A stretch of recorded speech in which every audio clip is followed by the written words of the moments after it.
I know at the beginning of the business for Bogartic Designs, the reason why we grew it so big is because we had that drive. We kind of had that sense of urgency, that necessity. We were uncomfortable having to pay back the loans, our credit cards, people calling us, the banks, when are we going to get our money? And I know during that time, we also had to get more loans to be able to pay off the loans. So it's kind of like we were working with a sense of urgency.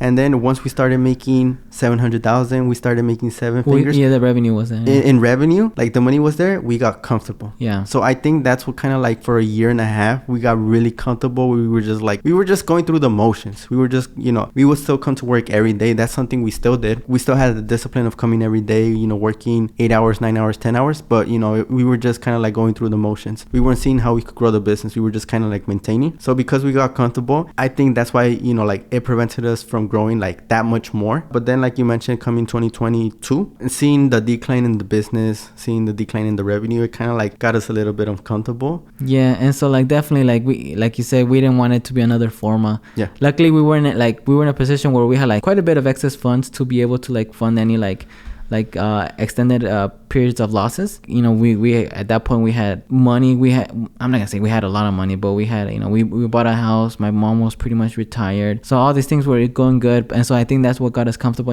This is gonna continue, for quite a bit of time. And so, but then when we started seeing that, it's very true what you said. Yeah, and I see that period of comfortableness. It was a year and a half of pretty much not trying to grow the business. I just look back and see like, if we would have done this, if we would have pushed, continue out through that growth phase, we would have been a lot bigger. But just like with anything, I don't think we should say, what if we would have done this. Okay, now we know what to do. So that's what we're doing right now. We're going after it.